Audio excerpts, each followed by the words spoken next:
right, jabronis, we're back. Another week down, another 30-something to go. I don't fucking know anymore. This year is kind of going by fast, though. We're already mid to late April. It's going to be late April. Holy crap. It's 25th already. Jesus. We're just burning through this seemingly slightly less shitty year. But good things did happen. Rough and Rowdy last night, or 2 nights ago, I guess, by the time you're listening to this. Friday night, the Barstool Rough and Rowdy boxing promotion event. Look, if you don't watch that, I don't know what to tell you. That shit's super entertaining. It's a bunch of trash bins and has-beens and never-wases going out to the ring. Usually it's in West Virginia, and it's no headgear, no holds bar boxing matches. No training is involved. Clearly, some of these people are not training, are not real boxers whatsoever. You got the Barstool crew, El Prez himself, Big Cat, all the how you doings of the Barstool gang in there doing the commentary, the post and pre-fight interviews. It's a scene. You know how I am. I'm biased for Barstool because I want to work for them one day. So maybe that's just me. But if you're looking for something fun to do every time they have this viewing, this pay-per-view, go check it out. It's probably online now for free, but it's super entertaining. It's worth the money if you do buy it. It's just great to have a few beers and lounge around in your house and watch a bunch of assholes try to fight each other. Last night, I don't know if it was the main event. I think it was, but it was a little person championship bout. And one of the fighters, the challenger, was actually Hornswoggle from the WWE. Now, obviously, he's no longer wrestling, but he's still in the ring, folks. And he had a hell of a time trying to get that belt last night. But speaking of WWE, things in the LPDS universe are starting to get a little heated with the brotherhood rivalry, the brothers rivalry has been stewing for the past week or so. If you don't know what I'm talking about, get on the Instagram page, get on the Facebook. All those links can be found at johnlibretti.com. We're doing a shameless plug here. But you got the Bone Crusher calling out Nikki Sticks for the title of top guest host. I guess that's the title. I got into the mix, so yours truly got into the mix a little bit to make sure everyone knew whose show this really was and is still. So we'll see if things boil over. Nikki Sticks is not happy about the call out, by the way, and he has some words, so you better go check those videos out, those promos that were cut. Now, in sadder news, and we'll get to this in the junction, but there was a shocking loss in the big nose community, the BNC, and we'll talk about that in a little bit. I was gonna bitch about lack of customer service these days. I'll get into that maybe next week or another episode. I have those notes saved, so you're welcome. But we'll talk about a shocking loss and try to put a positive LPDS spin on that. But in the meantime, let's get down to the important business before we get to the junction. Let's step into the cage.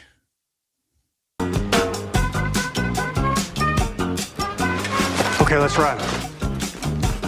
All right, got my trusty notebook back again. Shocker, it was in my house under a coffee table or some crap. Who knows who put it there? I know I didn't put it there. But I'm not placing any blame, but it wasn't me. And nobody's been in my house at all for months. Anyway, today's Into the Cage fact is sponsored by Sewage Fills Pipe Cleaners. For when you have those unplungeable clogs from not using Lenny's recycled toilet paper, and you need to call in the plunging pros, well, that's where Sewage Fills comes in. You see, Sewage Fill can wiggle his way through any pipe and any clog like a wet cat so you don't have to deal with the messy cleanup of a busted sewage pipe from all your seismic shits. So if you need a pipe cleaning today, call 1-800-LOG-CLOG and use the promo code BIGBROWN for 2% off your first service appointment. Now, I don't know if that was an alpha move by Sewage Phil to give only 2%, but thank you for that, touche. You get a couple of points down on your first shit cleaning appointment. So go check out Sewage Phil's. He's a top-notch pipe cleaner. All right, now for the cage fact. Sorry, we had to deal with some technical difficulties. Shocker, Libretti. Can't figure it out after almost a goddamn full year. Anyway, so the cage fact this week, and I don't think we actually officially talked about it. It's not an official fact. We might have talked about it, informally in conversation with a guest or somebody. But the fact today goes back to Vampire's Kiss, that wild, wild ride of a movie, and gets into one of the scenes. Now, if you've seen the movie, there is a scene where Nick Cage seemingly eats a cockroach. Now, of course, everyone's thinking, it's Hollywood, it's a fake cockroach, it's probably a candy or some shit like that. He would never do that. However, anybody who knows Nick Cage as well as I do knows that there is more than a slight chance that was a real cockroach. And in fact, it was. Nick Cage, in some, standard Nick Cage move, decided that it was going to be a real cockroach that he ate. They even had doctors come in to assess the situation and make sure that it was, medically okay for that to happen. He wasn't going to kill himself or anything, drastic like that. And he got the green light, and that's how it went down. Now, there are more facts and follow-on facts, if you will, follow-on information in regards to that particular fact, but we'll save those for a rainy day. But just the thought of an actor going to those lengths. Now, I mean, any regular actor, you're thinking, wow, that's an impressive feat. That's kind of grotesque and yada, yada, yada. I don't know how they did it. But when you're thinking of Nick Cage, I know exactly how he did it. And nothing about this is out of bounds whatsoever for the great NC. So thank you again, Nick, for another wild ride through your life. Stay tuned for more NC shenanigans, I guess. But anyway, let's just jump into the junction, I guess, spin the logo up. Now, like I mentioned, sort of a sad day, sad week for the Big Nose community, the BNC. I don't know if anybody knows who this is, but Shock G, the rapper, also known as Humpty Hump, the leader of the rap group Digital Underground, which housed Tupac and some other greats. This is back in the 90s, late 80s, early 90s, I'd say. So Shock G passed away at the age of 57. Unknown causes just yet. They don't believe it's foul play. But now, Shock G, nobody's going to know who that is. Humpty Hump. You might have heard the Humpty Dance song, and we'll get into that a little bit here in a few minutes. But Shock G, essentially his work and improvements and evolutions of the Groucho Marx nose, the gimmick Groucho Marx nose, brought the Big Schnoz confidence to otherworldly levels. Otherworldly levels. He would take a Groucho Marx glasses and nose situation, customize it to whatever he needed it to be. Whether it was no mustache, a different color nose. Sometimes he had a gold-plated nose on the Groucho Marx "How You Doing?" And then he would sing about it in his songs, especially the Humpty Dance, the Humpty Hump. that he bragged about it, and that changed the game, and that essentially restarted the big schnoz confidence movement. Now, as a kid, you can probably imagine little Libretti, little host of the LPDS, didn't have the confidence and the scruples he does now. And I was a little self-conscious, to say the least, about my schnoz, especially since my schnoz was growing at an incredible rate of speed comparative to the rest of my body. And as you can tell now, it's still kind of leagues above where I stopped growing. Because contrary to popular belief, I am not exactly the tallest person out there, per se. I'm not exactly what you would call average height either. Regardless of that, I was very self-conscious about my schnoz game. It was very low confidence levels. The movement had not hit me yet until I saw Shock G rocking the Groucho Marx. It was actually, I don't know if you ever saw this movie. It's called Nothing But Trouble. Absolute dog shit movie. A lot of big names in it. A-list actors. I believe Chevy Chase is in it. I want to say, oh, crap. What the hell is his name? He's one of the Ghostbusters. He's Gus Polinski. Not Gus Polinski. Shit. I forgot his name. I see his face. Damn it. He's in Tommy Boy. He's Zelensky, Gus Zelensky from Zelensky Auto. Damn it, I forgot his name. Trading Places in it as well. Holy crap, Libretti, get your shit together. I'll think of it later. I'll come back to it. Anyway, that movie is dog shit. Super entertaining for a dog shit movie, though. Digital Underground has a scene in the movie where they're singing one of their hot singles of the time in like some weird courtroom situation in the movie. And that was the first time I saw Shock G, Humpty Hump, and he's rocking the schnoz, and he's dancing, and he's bebopping, and he's bragging, and he just has this air about him that made me feel, at the time, at least a little bit better about what I was dealing with on my face. And it eventually helped, again, kickstart my growth and my ability to be confident in what I had and to see it as a gift from God and not so much a burden. And now it's a rudder that guides my life, if you will. Now, I want to read a quote from his famous Humpty dance, and this resonated.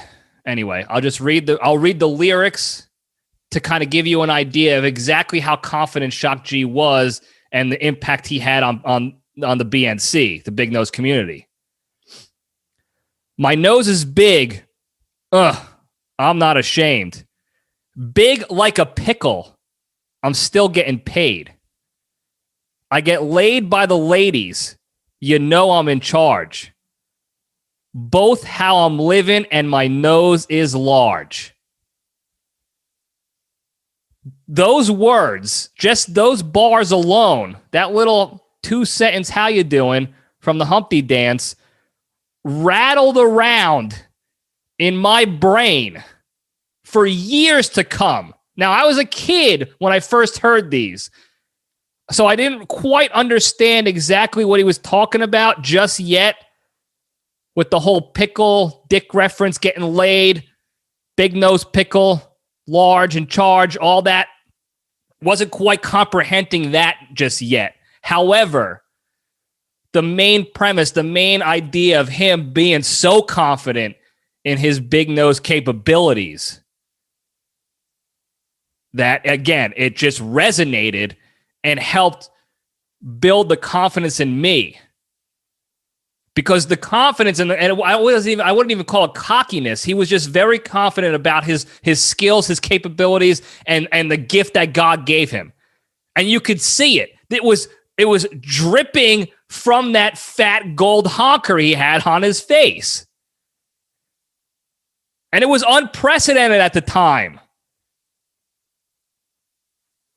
You didn't see that in the early 90s, anybody being confident in their schnozzes. So it changed the game. Now, I'm not saying he was the first to do it. Obviously, he's wearing a Groucho Marx nose. So if you're talking about the history of nose confidence in the BNC, the big nose community, you got to go back to Groucho. He started it all. Probably the number one on Mount Nosemore, Mount Schnozmore, Mount Rushmore of noses. Groucho up there. I mean, think about it. We're talking way back when, in the black and white era.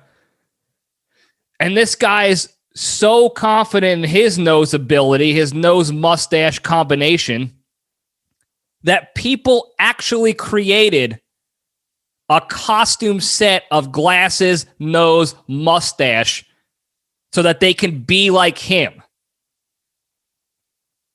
That's huge. You don't just go about your life and then get a costume made after you in any sort of like respectable way. Usually you're getting made fun of, or you're already a cartoon character, so they're making a costume for kids. En contraire, Groucho Marx was slinging schnoz confidence, so much so that the rest of the world had to get on board. Now, I don't know if you remember, one of the more famous times that the Groucho Marx came to light was when Bobby Valentine was the old Mets coach in the late 90s, early 2000s. He got tossed from a game.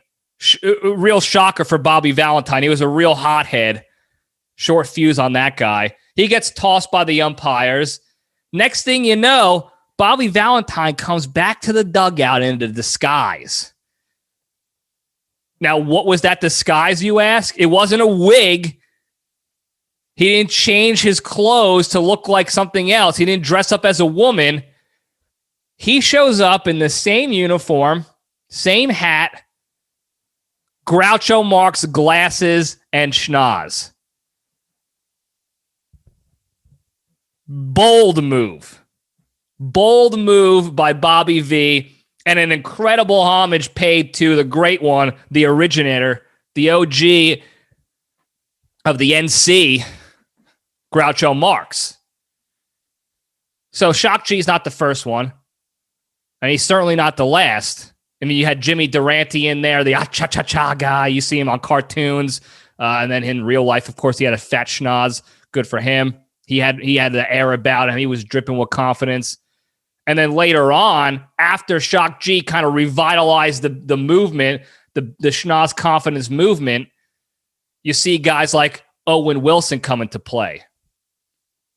Steve Carell, my number 2 on the all-time favorites list. Now, these guys are not only showing confidence in schnozzes, they created and built off of Shock G and created this sexy schnoz movement where you are not only accepted in the world of entertainment and Hollywood and just public life in general without society just hammering you to death for having a cartoonish bat wing on your damn face, but now you're considered desirable. People wanted you. Look at Owen Wilson, Wedding Crashers, Zoolander. He crushed it in the early 2000s. He was unstoppable. Steve Carell, same thing. The Office, 40-Year-Old Virgin, Crazy Stupid Love. I could go on and on. These guys were at the top of their game. Just, they had confidence and sexiness seeping out of their nostrils. And you can credit that to Shock G with his ballsy moves of creating this character, Humpty Hump, who was known for his big nose. Which is incredible. For guys like me, that's an incredible thing to do. That's an incredible thing to have, is that confidence in something that practically blinds you if you're trying to look left or right. You got a blocker right in front of you, a divider. And Shock G restarted the movement of, this is not a hindrance. This is an opportunity to show off God's gift to you. And that's the body positive kind of movement that I can get behind, that people should get behind. God gifted you this. There's nothing you can do about it really to get rid of it unless you want to pay for surgery, which is probably not the best idea for your mental stability. But that's the body positive move you can get behind. You see what you get lemons and you turn them into lemonade. He got a schnoz and he turned it into a pickle and he was still getting paid. And that's what you do. Not this current body positive garbage where it's morbidly obese and I have a litany of health issues and I'm on the brink of death and destruction because of my health issues. But if you don't call me beautiful, you're a piece of shit. You call me beautiful because I am, and I'm happy with the fact that I'm about to die any second now because I'm unhealthy. And I'm going to hide the fact that I have all these health risks going on because I don't want to take accountability for my actions. That movement I can't get behind. Sorry, folks. I'm not fat shaming. I'm health shaming. And I don't have a problem doing that. But I'm not nose shaming because that's what we were born with. Those were the genes we were born with. And that's what we have to take with us, be confident in, be proud of, and own it. Like Shock G did, and now his predecessors after him. Successors, not predecessors. Get with it, Libretti. Jesus H. Losing it today. I'm sad because I lost a great one.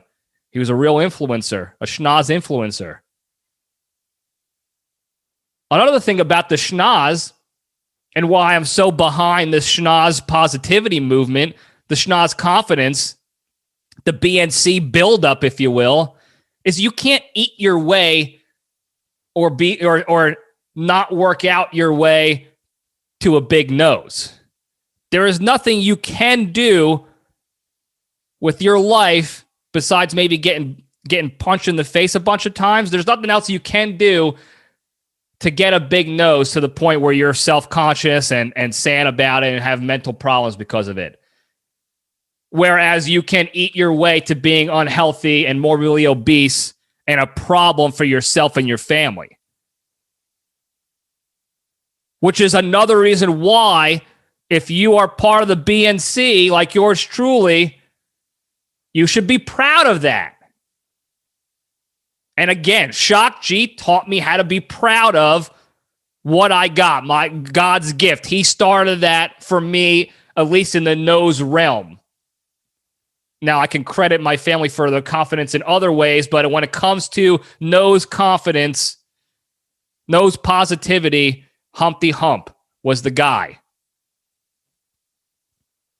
And that's what he did for the era. He was not just a rapper or a hip-hop artist or a guy, an entertainer, a blind entertainer with no forward thinking, with no other influence on society.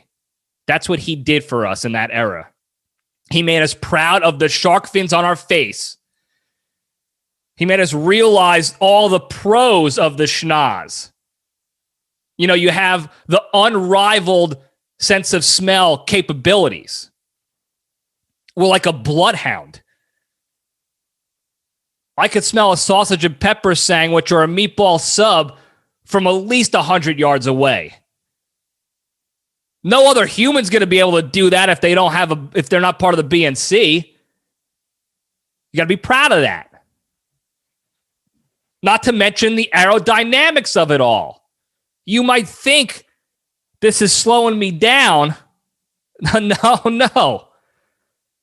Take a simple physics class and you will see that I cut through the air now. When I run or walk or anything, like cutting through the jet stream, right over the schnoz. It knocks seconds off my walk times from here to the car or from wherever I'm going, minutes off my run times. It's unbelievable. Cuts right through the air. And then another thing I didn't realize as a kid, that Humpty Hump, that Shock G kind of brought to light, that I realized as an adult when I went back to the song, reverted back to the training, is you have extra abilities in the bedroom because of it. And I quote from the Humpty Dance, and in the 69, my nose will tickle your rear. That's an absolutely wild, wild lyric for so many reasons. It's sexual. It's not suitable for work, so you're not going to repeat it at work. You can't listen to that song while you're working, not unless you want to get fired. But it sets that big nose confidence at such a high level. It's not only that I can walk around proud and happy of what I got going on up in here, is I will do work in the bedroom because of these extra set of skills that I have acquired through birth.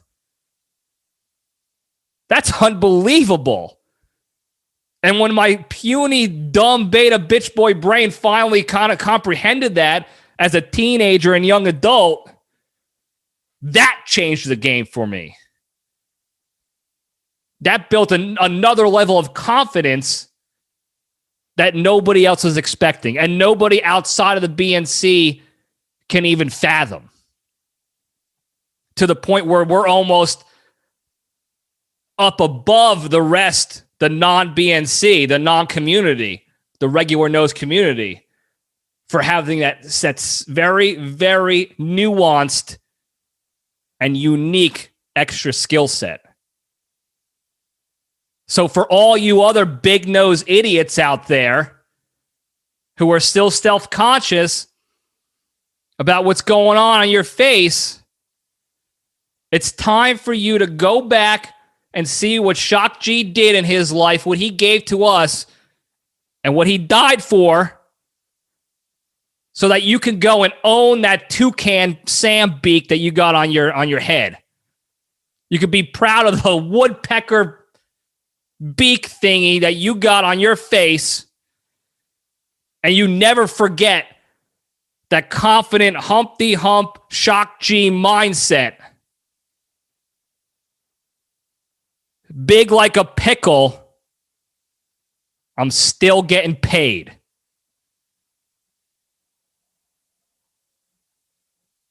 And I'm going to cut it off short there. That's it. We're going to end on the high note. Schnoz confidence in the BNC. RIP Shock G. Before I go, I'm going to knock out the big three real quick so that it's a constant reminder to you jabronis. Exercise every day. Even if it's a walk in the park or a jumping jacks, exercise every day for physical, mental, emotional health. Don't be a shitty person. Number 2, don't be a shitty person. Always think of the other human being in your life that you want to go after before going after them. They're human beings with hearts and emotions and families and children sometimes. And they have feelings too. And number 3, the most important, be thankful and grateful for all the good things you have in your life. Whether it's a computer, a roof over your head, pipes that work that you don't need to call Sewage Phil to come clean, a schnoz that sets you out in the crowd so you stand out and above the rest. Be thankful and grateful for that. You see the connections that we make here at the LPDS? Every subject and every topic connects to the bigger picture. That's what we do. We're living at a higher level, folks. And be thankful and grateful for that as well. Thank you guys for listening. I hope you enjoyed. I love you all. Stay strong.